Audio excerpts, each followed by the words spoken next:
Don't you dare, ref. That she got the ball. Good morning, Spurs fans right around the world, and Tottenham are back in Premier League action under the lights at the Tottenham Hotspur Stadium tonight as Wolves roll into North London. After a hard-fought draw last weekend and a chance to rest some key players midweek, this is a big chance to be able to keep momentum and make a statement here tonight. On paper, this is a clash between two teams heading in wildly different directions. Spurs have kicked off the Thomas Frank era remarkably well. Wins over Burnley, City, West Ham, plus a spirited comeback versus Brighton last weekend. Our only slip-up was against a strong Bournemouth side. Wolves, meanwhile, remain the only team with 0 points after 5 games.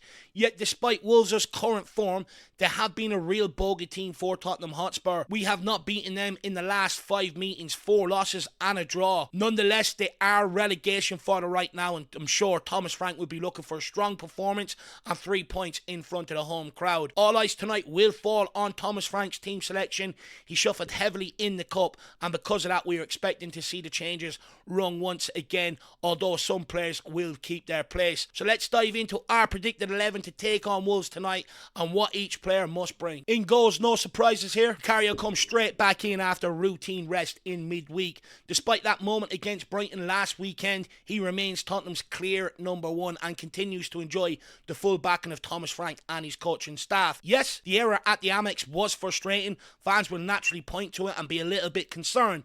But it is important to remember that this is a goalkeeper who has played a huge part in Spurs' improved defensive stability this season and has limited the amount of mistakes he used to make. Against the Wolves side that will likely sit deep and try to spring quick counters, Vicario's positioning and speed off the line and his decision making could be vital here. He'll need to stay alert to balls in behind, especially with players like Strand Larsen looking to get on the end of it and exploit space. With 4 clean sheets to his name already this season, I do expect him to make it 5 tonight. Moving on into the fullbacks, and we'll start with left back, and Destiny Udogie will come back in. Udogie, of course, returned to the starting 11 against Brighton last weekend and immediately reminded everyone exactly what he brings. He was rested midweek as Jed Spence started the Carabao Cup tie, and that decision in itself to me was telling that it suggests Udogie is firmly Thomas Frank's first choice left back when he is fit. And look, this may sound a bit harsh on Jed Spence, who's done an absolute solid job when called upon, but the difference in fluidity down that left against Brighton was absolutely impossible to ignore.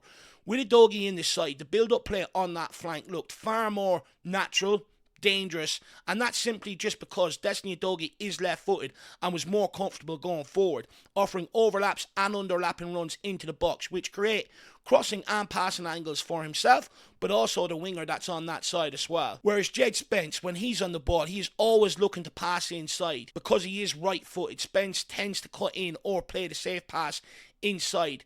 Whereas with Destiny Udogie, he will give you that directness down that left-hand side, similar to what we actually have down the right-hand side. And defensively, he's also got the speed and the positional awareness to be able to recover quickly, something we will need if Wolves try to break on the counter. Moving on over to right back, and Porro did play during the week, but don't expect him to be rested here. I think Thomas Frank is likely to stick with the Spaniard here again, and it's easy to see why in my opinion. Porro has become one of Spurs' most consistent and creative threats from that fullback, especially when linking up with Kudus down that right hand side. And yes, he can be exposed defensively at times. He does take risks and occasionally get caught too high, but in my opinion his attacking output more than makes up for it. Much like Trent Alexander say at Liverpool, Porro brings so much more going forward that his defensive imperfections are often overlooked, not just by fans but also managers. His technical quality, his passing range, his crossing ability, his movement and ability to be able to link up with others in tight areas put constant pressure on the opposition backlines, and managers will absolutely love this coming from fullback.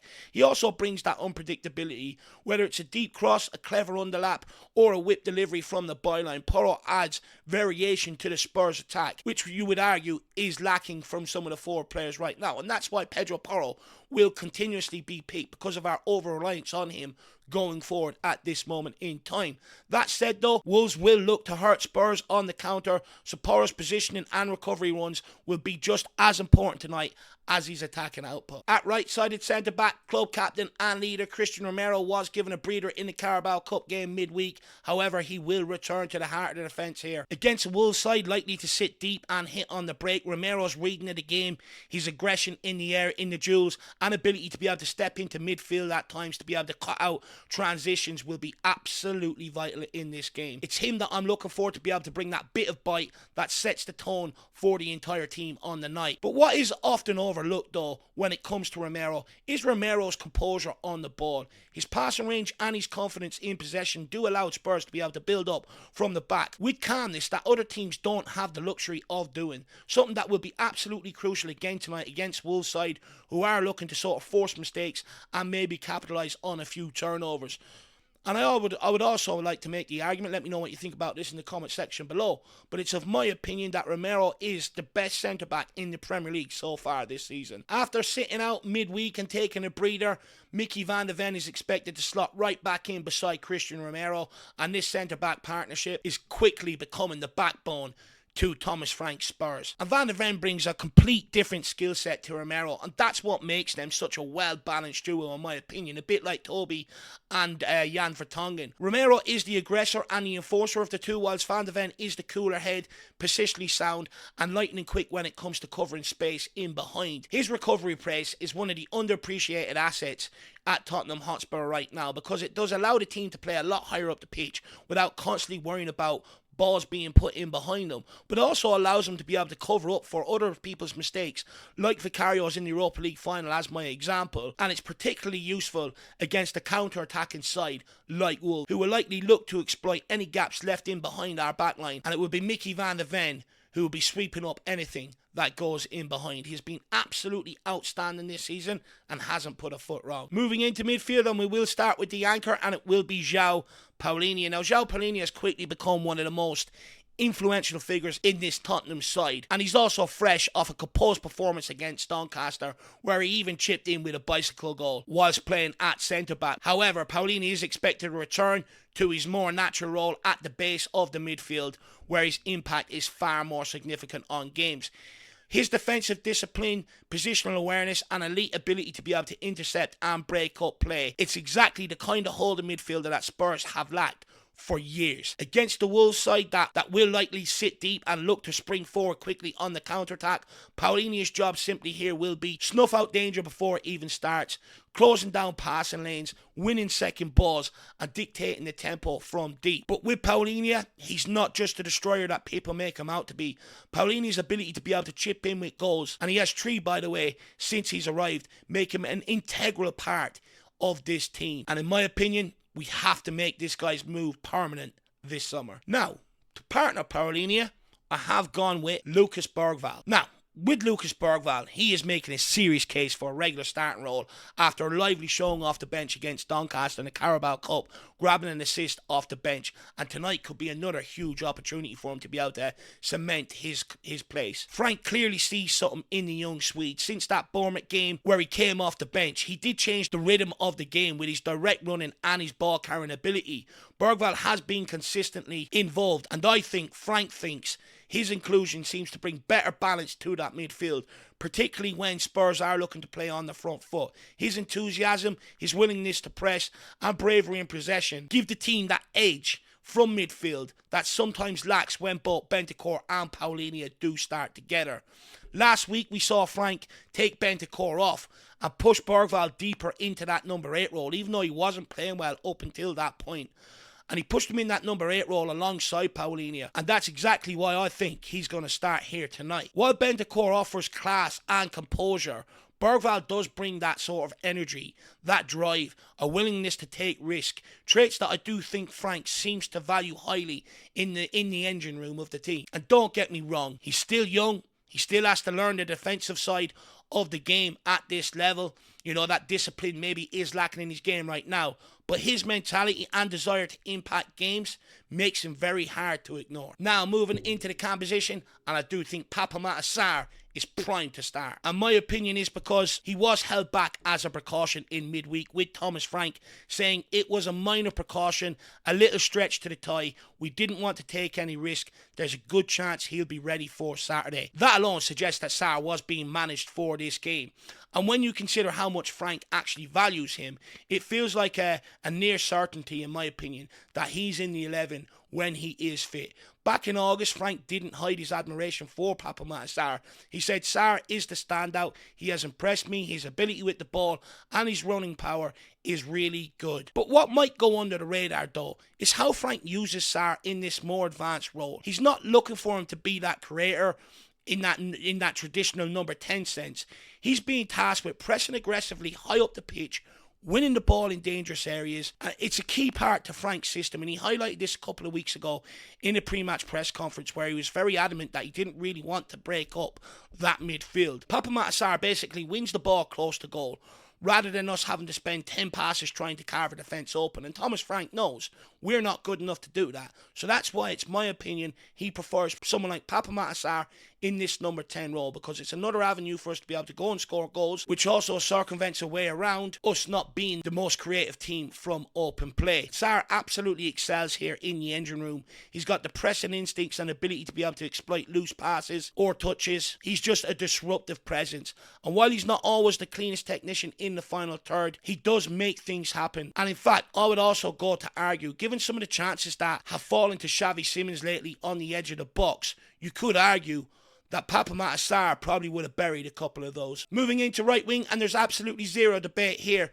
Mohamed Kudus returns to the fold. He was rested midweek, which means he's absolutely fresh to cause chaos. And Kudus has quickly become one of the most dangerous players in Thomas Frank's system. Kudus already has 3 assists to his name in the first 5 Premier League games this season for Spurs, and also has the most successful dribbles in the Premier League so far, which highlights he's absolutely impossible to stop. And Kudus also offers something that very few of our wide players or our current options do, which is his strength, his ability to be able to hold up the ball. It's elite. His ability to be able to play others in, link up with others. He's an absolute nightmare for defenders. As soon as he gets that ball, he looks to take the defenders on. And a lot of the time, creates chances for others through sheer endeavour and brilliance. It's a given that Wolves will almost certainly sit deep here, which is why Kudus' ability to be able to break the lines on his own could be absolutely key in breaking Wolves down. His link-up play with Pedro Porro on the overlap has also become a huge weapon for Tottenham Hotspur in terms of creativity down this right hand side, and something that I think Spurs will look to exploit and use again tonight to be able to go and win this game. And moving on to left wing, Xavi Simons is expected to play, but not in the number 10 role that everyone wants, instead taking up a position out on left wing. And against a Wolves side likely to sit compact, low block, his creativity and the way he positions himself between the lines could be exactly what Spurs need to be able to break down this Wolves team. Simons, he excels in tight spaces, his first touch, vision, quick feet.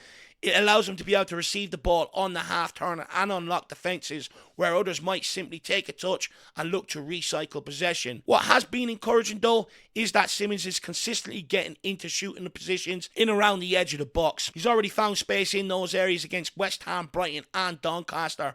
The frustrating part though, he hasn't hit the target with any of them yet, and that is an area of his game that clearly needs sharpening. But here's the thing, you'd be more worried if he wasn't getting those chances at all. Positions are right, the instincts are there, now it's just about adding the composure and bringing the end product, and if he does that, there's no reasons why Simons can't start putting up real numbers for Tottenham Hotspur this season. And he should also link up very well with Destiny Udogie down this left-hand side.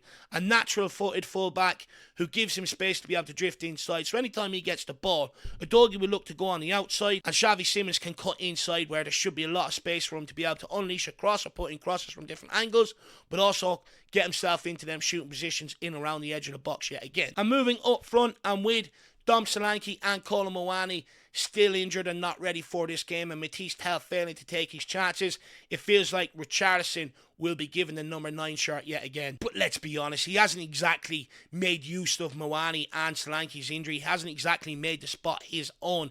Even when he came off the bench midweek against Doncaster, there wasn't a real dramatic improvement in terms of presence up top.